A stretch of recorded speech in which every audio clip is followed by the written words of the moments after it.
Welcome back to Chapter 17, My Stroke of Insight by Dr. Jill Bolte Taylor. Chapter 17, Own Your Power. I define responsibility, she got it in parentheses, as the ability to choose how we respond to stimulation coming in through our sensory systems at any moment in time. Although there are certain limbic system emotional programs that can be triggered automatically, it takes less than 90 seconds for one of those programs to be triggered, surge through our body, and then be completely flushed out of the bloodstream. Okay? It's nothing more than like chemical, biological stuff going on in your body. Okay. Once triggered, the chemical release by my brain surges through my body, and I have a physiological experience. Within 90 seconds from the initial trigger, the chemical component of my anger has completely dissipated from my blood, and my automatic response is over. If, however, I remain angry after those 90 seconds have passed, then it is because I have chosen to let that circuit continue to run. Moment by moment, I make the choice to either hook into my neurocircuitry or move back into the present moment, allowing that reaction to melt away as fleeting physiology. The really exciting news about acknowledging my right and left characters is that I always have an alternative way of looking at any situation. Is my glass half full or half empty? If you approach me with anger and frustration, then I make the choice to either reflect your anger and engage in argument, which is left brain, or be empathic and approach you with a compassionate heart, right brain. What most of us don't realize is that we are unconsciously making choices about how we respond all the time. It is so easy to get caught up in the wiring of our pre-programmed reactivity limbic system that we live our lives cruising along on automatic pilot. I have learned that the more attention my higher cortical cells pay attention to what's going on inside my limbic system, the more attention my higher cortical cells pay to what's going on inside my limbic system, the more say I have about what I am thinking and feeling. By paying attention to the choices my automatic circuitry is making, I own my power and make more choices consciously. In the long run, I take responsibility for what I attract into my life. Now, I am a certified hypnotist, okay? So I understand how it works. So I understand how it works, whether or not I got the certification. What you can do is, because you always have 2 times a day that you go into hypnosis. It is just before you fall asleep, and it is just as soon as you wake up. You can take your fingers and you can like press on them like this to ingrain a phrase into each finger, okay? Or like ingrain a function into each finger. So when I press this finger, like you can say, when I press this finger, I can calm down. I am calm, right? When I press this finger, I am calm. When I press this finger, I feel gratitude. When I press this finger, I feel love, regardless of my environment. When I press this finger, I think happy thoughts. Okay. So those are all very similar things, but what I'm just showing you something really, really quick that can like save you a lot of time and money in this life. And you can do silently whenever you want to. All right.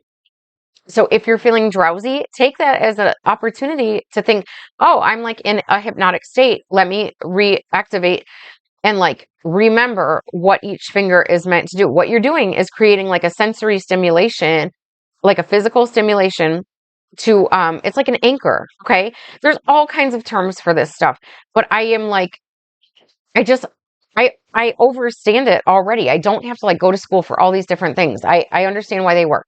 Or I understand why they work. So what happens is that when you use that hypnotic brain state in order to start programming your fingertips, it's that when you feel angry at somebody, when your ego pops off, you can press and have a reaction to it. Okay. You can press, it's almost like pressing a button to override your ego. Okay. Try it. I get it. Like, there's all kinds of things that take us less than 5 minutes, but we're like too lazy to do it. We all know that practicing our breathing of just like breathing deeply for 5 deep breaths will get you out of a state of craziness and into a state of like thinking for yourself again. But how often do you feel like I know it, and I like rarely do it because I'm like, whatever. Just don't feel. It's our internal laziness. It's so easy to be overtaken by the ego, okay? All right? By our own ego. So we need to just start to learn how to override those things by understanding how the brain works, understanding how like it interacts with other people, with mirror neurons and things like that. Okay, let me pause, find out where I was, because I was moving my hands too much and I lost my place. Okay, I'm going to start here because this is very important that you overstand to understand. I have learned that the more attention my higher cortical cells pay to what's going on inside my limbic system, the more say I have about what I am thinking and feeling. By paying attention to the choices my automatic circuitry is making, I own my power and make more choices consciously. In the long run, I take responsibility for what I attract into my life. Nowadays, I spend a whole lot of time thinking about thinking just because I find my brain so fascinating, okay? As Socrates said, the unexamined life is not worth living. There has been nothing more empowering than the realization that I don't have to think thoughts that bring me pain. Of course, there is nothing wrong with thinking about things that bring me pain as long as I am aware that I am choosing to engage in that emotional circuitry. And you can and you should, okay? You should play victim a little bit and just feel sorry for yourself some days because nobody else will, all right? There's rare people who are going to say, you know what, you've been through a lot of shit, it sucks. So do it for yourself and then get the fuck out of it, all right? At the same time, it is freeing to know that I have the conscious power to stop thinking those thoughts when I am satiated. Okay. And that's what she means. When I feel like, okay, my victim mode has been like, it had its fill. Now I can move on and empower myself. It is liberating to know that I have the ability to choose a peaceful and loving mind, my right mind, whatever my physical or mental circumstances, by deciding to step to the right and bring my thoughts back to the present moment. More often than not, I choose to observe my environment through the non-judgmental eyes of my right mind, allowing me to retain my inner joy and remain detached from emotionally charged circuitry. Okay. And that is a way to detach from the emotionally charged circuitry. I alone decide if something will have a positive or negative influence on my psyche. Recently, I was driving down the road, singing at the top of my lungs my favorite ginger curry CD. I got joy in my heart. I got joy in my heart. Okay, so that must be I don't know, the lyrics to the song. Um, to my chagrin, I pulled over. I was pulled over for speeding. Apparently, there was way too much enthusiasm going on behind the wheel. Since receiving that ticket, I have had to make the decision at least 100 times to not feel down about it. This little voice of negativity kept trying to raise its ugly head and bum me out. It wanted to mold the drama over and over again in my mind from every angle, right? We all know what this feels like. But regardless of my contemplation, the situation would have been the same outcome, right? Oh my gosh, it's so important that you learn this. You can't change the outcome with your thoughts of what you should have done or what you should do or whatever. You can't change the outcome. Okay. Um, But regardless of my contemplation, the situation would have been the same outcome. Frankly, I find this sort of mental obsessing by my left hemisphere storyteller to be a waste of time and emotionally draining, right? Prove her wrong. Prove me wrong by believing that. Frankly, I find this sort of mental obsessing. Oh, shit. Okay, thanks to my stroke, I have learned that I can own my power and stop thinking about events that have occurred in the past by consciously realigning myself with the present. With that said, however, there are some occasions when I will choose to step into the world as a single solid ego center separate from you. Sometimes it is just pure satisfaction for your left hemisphere stuff and attitudes.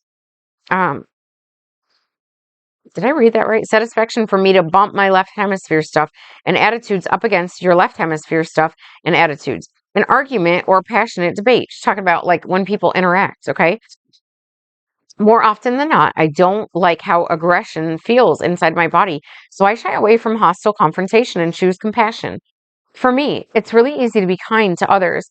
And when I remember that none of us came into this world with a manual about how to get it all right, we are ultimately a product of our biology and our environment. Consequently, I choose to be compassionate with others when I consider how much painful emotional baggage we are biologically programmed to carry. All right? I recognize that mistakes will be made, But this does not mean that I need to either victimize myself or take your actions and mistakes personally. Your stuff is your stuff, and my stuff is my stuff. Feeling deep inner peace and sharing kindness is always a choice for either of us. Forgiving others and forgiving myself is always a choice. Seeing this moment as a perfect moment is always a choice. Listen, let me talk to you real quick about our modern day society, okay? Because we are trying to do everything in our minds, everything remotely, everything like from our phone. Look at the world and look at old stuff that you used to watch 10, 15, 20, 30 years ago, and then some, right? Okay. Look at what people looked like back then. I remember in like the early 2000s and like late 90s just being so jealous of every girl out there because everybody was wearing those real low-rise pants and like cropped shirts or like, shorter shirts. So they were exposing like the area where nobody would want to expose on their body right now, right? They're like, uh, what do you call it? It's got like an inappropriate term. Um, Fop. I'm just saying, like, kids don't have the same freedom anymore because we have like programmed them to be stuck on their phones instead of out going and doing things. And like, you got to sit in school all day. You have all this shit going on in your mind. And then instead of looking forward to like going out and playing with your friends or walking around your neighborhood or whatever, so like, that's what I used to do. I would like go out and walk around and smoke cigarettes. Okay. That's what I would do when I was a kid. I couldn't fucking wait to get out to do that. Um, but I used to love watching like Martha Stewart and things like that and PBS as a kid. So I'm like a mixed bag of stuff, and that's what has like helped to keep me really balanced, where that's how I understand or understand how we can go off the deep end in one direction or another, or a feeling or an activity, is because I like so many things that I force myself into doing all these different activities. Okay. Like right now I'm gonna go and smoke a cigarette. And I think we only have like one or two more chapters left. Okay. It's because I want to go and look at nature. When you look at things up close, you ruin the lenses within your eyes. And that is why people are getting myopia and like, where they can't see far away. It's because they're not looking far away. You would need to look more than 20 feet beyond you in order to flex the lenses within your eyes and keep your vision strong. Okay. And, you know, okay, I know too much, which makes me just like talk and talk and talk because I'm trying to teach people because I have this screen right now without somebody talking back at me and me getting distracted. So I love you. I'm going to go have a cigarette and I'm going to come back and read. All right, bye.